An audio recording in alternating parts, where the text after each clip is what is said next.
Oke, manakah pernyataan berikut ini yang berkaitan dengan pasar monopoli? Apa itu pasar monopoli? Monopoli. Mono itu artinya satu. Poli artinya penjual. Ya. Cirinya apa yang penjualnya cuma satu? Contoh barangnya apa? Contoh barangnya. Contoh barangnya atau contoh perusahaan barangnya boleh deh. Listrik ya, perusahaannya namanya PLN. Tidak ada perusahaan listrik yang lain selain PLN. Terus ada perusahaan kereta yaitu PT KAI. Terus perusahaan air ada PAM atau kalau di daerah namanya PDAM dan lain-lain. Banyak ya contohnya. Nah, cirinya yang pertama tuh apa? Cirinya ciri-ciri. Ciri-ciri pasar monopoli. Oke. Ciri-ciri pasar monopoli yang pertama ya tadi penjualnya cuma satu. Kenapa penjualnya kok cuma satu? Kenapa orang lain nggak bisa jualan di pasar monopoli ini? Karena di sini butuh modal yang sangat besar, ya. Modalnya sangat besar kalau di monopoli ini. Terus selain modalnya sangat besar, di sini ada hambatan untuk keluar dan masuk ke pasar. Jadi nggak mudah ya, ada hambatannya untuk mendirikan dan juga untuk meninggalkan gitu. Terus selain itu, informasi pasarnya jelas nggak di sini? Pembeli tahu nggak bahan pembuat listrik, pembuat kereta? Nah, pembeli itu kan nggak tahu, konsumen tuh nggak tahu ya. Maka di sini informasi pasarnya tidak jelas. Karena informasi pasarnya nggak jelas, maka yang menentukan harga siapa? Kan konsumen nggak tahu tuh bahan-bahannya, maka yang menentukan adalah penjual atau penjual sebagai price maker atau price setter atau price leader. Sama ya. Nah, kalau penjual yang nentuin harga otomatis nggak mau rugi dong. Maka harganya pasti lebih besar daripada marginal revenue atau penerimaan tambahan atau marginal ya. Nah, bisa rugi nggak sih perusahaan PLN ini? Karena dia satu-satunya penjual, maka di sini tidak dapat menderita rugi. Karena dia menguasai hajat hidup orang banyak gitu ya. Dan dia satu-satunya yang jual. Terus, barangnya bersifat apa? Barangnya bersifat karena dia satu-satunya barang, berarti nggak ada yang bisa niru ya. Berarti barangnya itu unik. Kalau unik, berarti di sini tidak punya barang substitusi. Tidak punya barang substitusi. Barang substitusi itu barang pengganti. Pengganti yang dekat. Jadi listrik nggak ada pengganti listrik ya. Kalau listrik nggak ada penggantinya gitu. Pengganti yang dekat. Kalau pengganti yang jauh mah pakai diesel, tapi kan jauh ya. Diesel mah buat satu rumah. Kalau PLN itu kan menyinari senegara, bahkan berbagai negara kan gitu ya. Oke, ini ciri-ciri pasar monopoli. Terus kita lihat opsinya. Terdapat barang substitusi. Nggak punya ya. Pembeli menentukan harga? Tidak juga. Karena penjual yang menentukan harga. Terus, kurva permintaan pasar juga kurva permintaan perusahaan. Beda. Kalau monopoli gimana kurvanya? Kurvanya, kalau kurva permintaan pasar deh. Kurva permintaan pasar itu Kalau harganya naik, maka QD-nya akan turun. Ya, slope-nya negatif, berarti semakin turun. Ini kurva demand pasar. Terus kalau kurva di permintaan monopoli gimana? Ini price-nya. Kalau monopoli, kalau harganya mahal, tadi pembelinya tetap beli kan? Harga listrik mahal atau harga kereta mahal, tetap konsumennya pada pakai. Maka di sini QD-nya tetap. Harganya yang berubah, QD-nya tetap, maka kurvanya adalah lurus vertikal. Ini demand di pasar monopoli. Kalau di sini adalah kurva di pasar yang biasa. Gitu ya. Nah, gitu.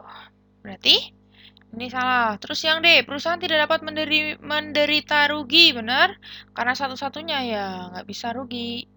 Nah, jawabannya yang D. Yang E, harganya sama dengan, berarti ini laba normal dong, bukan laba maksimum, bukan laba maksimum ya. Kalau harga sama dengan penerimaan marginal, berarti itu labanya normal. Gitu? Oke, yang tepat yang D.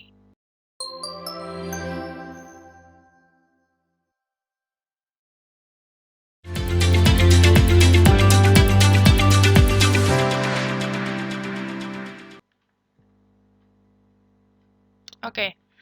Besarnya produk domestik bruto atau disebutnya dengan PDB dan produk nasional bruto atau PNB. Kita lihat dulu PDB atau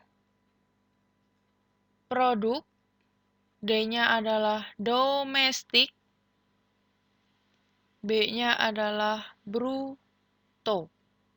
Oke, nah kalau ini produk domestik bruto, bruto itu artinya kotor. Dan domestik itu artinya adalah yang ada di dalam negeri, gitu ya. Nah, terus yang kedua itu ada yang disebut dengan PNB atau produk, N-nya adalah nasional, B-nya adalah bruto. Nah, di mana tadi bruto itu artinya adalah kotor dan nasional, berarti yang punya jiwa nasionalisme ya pasti warga negara tersebut ya, atau kalau di Indonesia adalah WNI gitu. Kita lihat rumusnya. Kalau PDB apa? Kalau PNB apa? Oke, kita lihat rumusnya.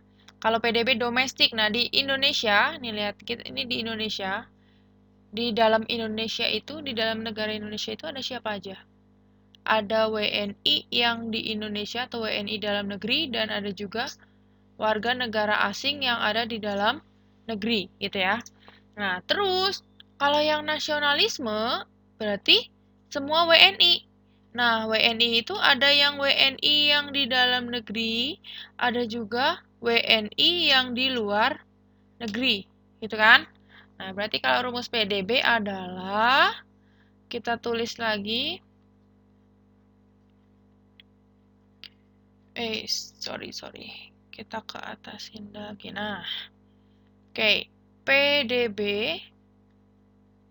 rumusnya adalah pendapatan WNI yang ada di dalam negeri ditambah WNA yang ada di dalam negeri. Kata kuncinya di dalam negerinya sama ya.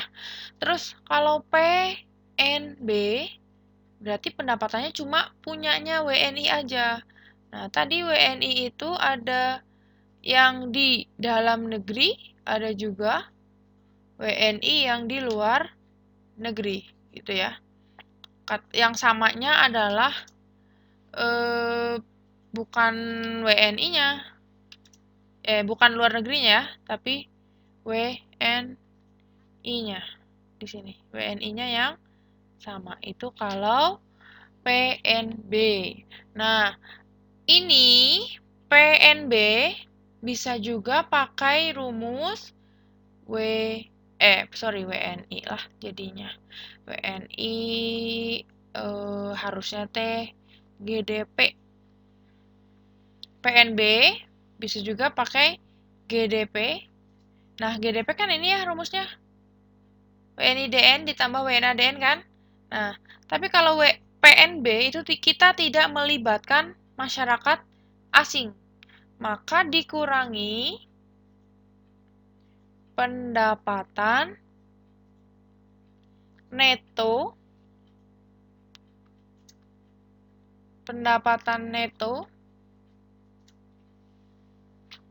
pendapatan bersih warga negara asing gitu ya, atau pendapatan neto itu artinya bersih. Kenapa dikurangin? Karena kalau PNB ini isinya hanya WNI, tidak melibatkan WNA, makanya dikurangi pendapatan bersih warga negara asing. Di mana pendapatan bersih warga negara asing itu apa? Pendapatan bersih warga negara asing adalah pendapatan WNA dikurangi WNI yang ada di luar negeri. Jadi ini tidak udah dikurangin di sini gitu ya. Oke. Jawabannya berarti apa ini? Yang A, pendapatan faktor produksi luar negeri. Salah. Pendapatan faktor produksi yang ada di dalam negeri? Bukan juga. Terus pendapatan neto atas faktor luar negeri ya. Pendapatan neto faktor luar negeri ini ya, WNA. Oke. Jawabannya yang C. Selisih nilai ekspor impor bukan, transfer juga bukan. Jawabannya yang C.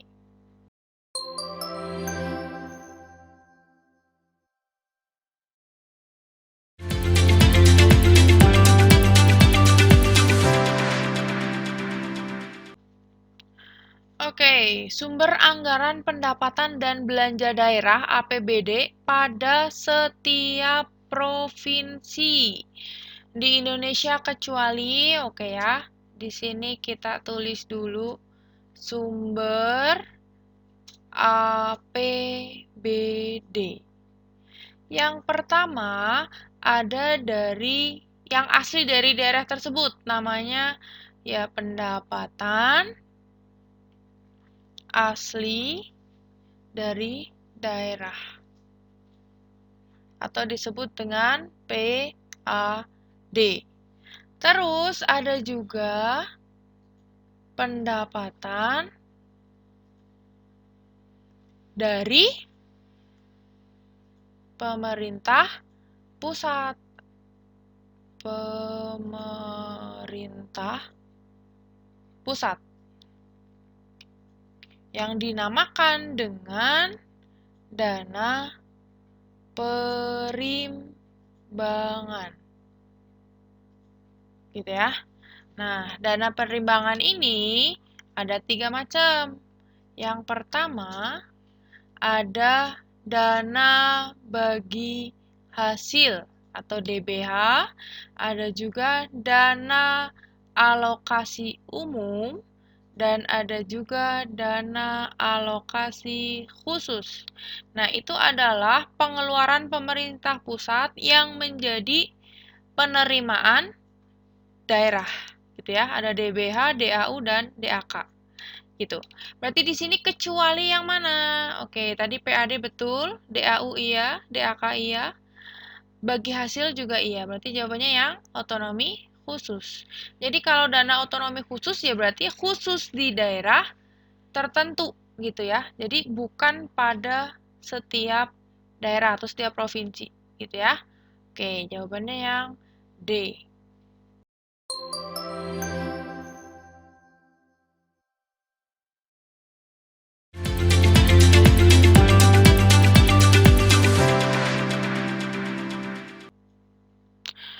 Oke, manfaat atau keuntungan suatu barang atau kegunaan sama aja ya. Dikelompokkan menjadi apa aja? Oke, yang pertama itu ada yang dinamakan form utility. Nah, atau artinya adalah kegunaan form itu bentuk ya. Suatu barang kalau udah dibentuk itu nilainya akan bertambah ya atau akan mempunyai manfaat. Contohnya apa? Contoh dari form utility, misalkan benang jadi kain, nilainya akan bertambah ya, akan lebih berguna. Terus kayu kalau udah dibentuk, misalkan jadi meja atau jadi kursi, akan lebih bermanfaat gitu. Terus manfaat yang kedua ada yang dinamakan dengan place utility atau artinya adalah kegunaan tempat. Jadi suatu benda akan lebih berguna kalau digunakan di tempat yang tepat gitu ya. Oke. Contohnya apa? Contoh, misalkan pakaian yang tebal. Pakaian tebal akan berguna kalau dipakai di mana? Di tempat yang bersuhu yang dingin gitu. Kalau pakai baju tebal di tempat yang panas kan nggak cocok ya, nggak akan berguna gitu. Terus manfaat yang ketiga atau nilai guna yang ketiga adalah ownership utility. Nah, atau artinya adalah kegunaan atau manfaat kepemilikan. Barang itu akan bisa bermanfaat kalau sudah dimiliki. Contohnya apa ini? Contohnya misalkan cangkul dimiliki oleh siapa? Biar bermanfaat dimiliki oleh petani. Kalau cangkul dimiliki oleh seorang guru, bermanfaat nggak? Nggak bermanfaat, kan gitu ya. Jadi lebih bermanfaat apabila dimiliki oleh petani, gitu. Terus, yang D atau yang keempat, ada kepemilikan atau kegunaan waktu, atau bahasa Inggrisnya adalah time utility atau kegunaan waktu. Kalau dipakainya di waktu yang tepat, maka barang tersebut berguna. Contohnya, obat diminum pada saat sakit. Kalau lagi sehat, minum obat malah jadinya sakit ya. Gitu, nggak cocok. Terus, apalagi? Ada payung dipakai atau memiliki atau payung itu berguna pada saat hujan. Gitu ya. Nah, ini adalah manfaat suatu barang atau kegunaan suatu barang. Berarti di sini kecuali yang mana? Manfaat bentuk, yes. Form utility, guna pakai. Guna pakai bener nggak? Guna pakai itu tidak. Waktu, yes. Tempat, iya. Milik, ya. Berarti jawabannya yang B, gitu ya.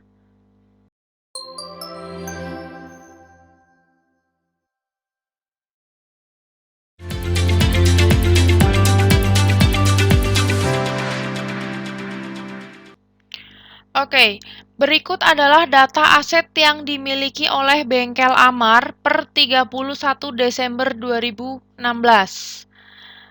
Nah, berdasarkan informasi di atas, berapakah besarnya nilai aset lancar? Apa itu aset lancar? Nah, aset lancar disebut juga dengan harta lancar. Nah, dikatakan harta lancar karena dia berputar terus ya. Di sini biasanya waktunya kurang dari 1 tahun. Dan 1 kali pakai. Terus, apa lagi? Mudah dicairkan. Mudah dicairkan. itu adalah harta lancar. Kita lihat, asuransi dibayar di muka. Nah, di sini dibayar di awal. Kalau kita udah bayar di awal asuransinya, berarti asuransi itu milik kita ya. Kalau milik kita berarti adalah harta kita. Nah, mudah dicairkan nggak? Mudah ini. Berarti ini harta lancar. Terus, kas. Kas itu apa? Kas itu adalah uang atau duit ya. Kalau nggak tahu uang berarti duit gitu. Nah, kas itu harta lancar atau harta tetap. Nah, kas itu mudah dicairkan. Dan kalau udah dipakai ya udah habis kan itu ya. Satu kali pakai kurang dari 1 tahun, maka ini adalah harta lancar. Terus yang ketiga, ada pendapatan yang masih harus dibayar. Nah, kalau pendapatan itu kan harusnya diterima ya. Berarti ini nggak tahu masuknya kemana ini. Harusnya pendapatan itu pendapatan diterima bukan dibayar. Nah, kalau yang dibayar tuh apa? Yang dibayar adalah beban. Gitu, oke? Berarti ini bukan harta lancar. Terus, pendapatan. Nah, pendapatan ya berarti pendapatan, bukan harta lancar gitu. Terus perlengkapan. Perlengkapan nih sekali pakai atau enggak? Bedanya apa sama peralatan? Nah, peralatan kata kuncinya di alat. Alat itu beberapa kali pakai. Berapa kali pakai? Kalau perlengkapan dia yang 1 kali pakai. Contohnya kertas. Kertas kalau udah buat nulis ya udah nggak bisa buat dipakai lagi kan. Udah banyak coretan. Terus tinta dipakai habis. Nah kalau peralatan, misalnya gunting. Gunting dipakai habis nggak? Enggak. Di sini beberapa kali pakai. Berarti perlengkapan itu adalah harta lancar dan peralatan itu adalah harta tetap. Harta tetap itu yang lebih dari 1 tahun, beberapa kali pakai dan susah untuk dicairkan, gitu ya. Oke, kita tambahkan nih harta lancarnya. 1, terus ini, dan perlengkapan. Berapa hasilnya? Ayo, 10 juta. Ditambah 7.500.000 ditambah 12.500.000. Sudah? Oke. Jawabannya berapa? Ini 0, ini 0, 0, 0, nyimpen 1. Berarti ini 0, di sini 30 juta. Jawabannya yang E gitu ya. Oke, jawabannya yang E, paham? Oke, sip.